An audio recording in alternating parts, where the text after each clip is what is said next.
Bismillahirrahmanirrahim. Assalamualaikum warahmatullahi wabarakatuh. Teman-teman, semoga dalam keadaan sehat selalu. Pada kesempatan kali ini saya akan sedikit berbagi tips ya teman-teman.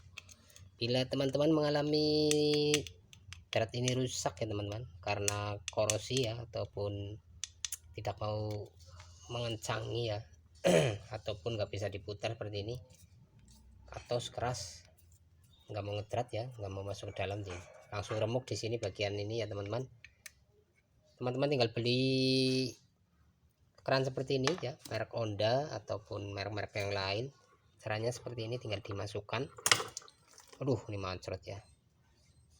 Dimasukkan, ini dikasih seal tip ya, terus ini ditarik ke atas, lalu dimasukkan seperti ini, dan insya Allah ini akan mengancing sini dan tidak bocor ya teman-teman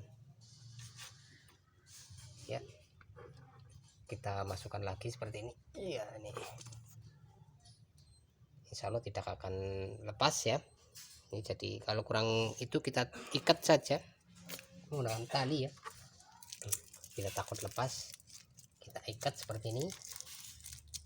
Nah, ini sudah tidak bocor ya teman-teman. Ini sudah saya buka,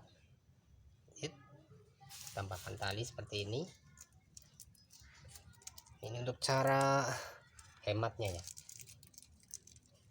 daripada beli kita manfaatkan dulu keran yang seperti ini ya teman-teman.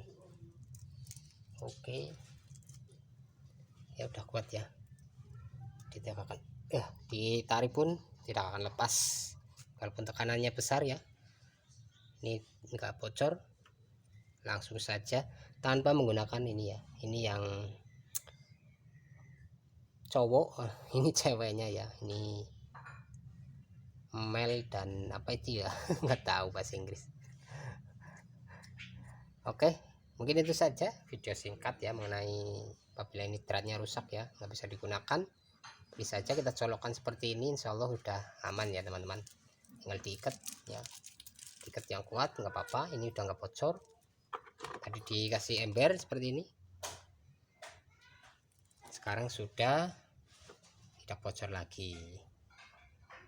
Oke, terima kasih telah menonton, semoga videonya bermanfaat. Video singkat ini mohon maaf bila ada salah kata-kata, salah dalam kata dan ucapan, saya mohon maaf yang sebesar-besarnya. Jangan lupa subscribe. Terima kasih. Assalamualaikum warahmatullahi wabarakatuh.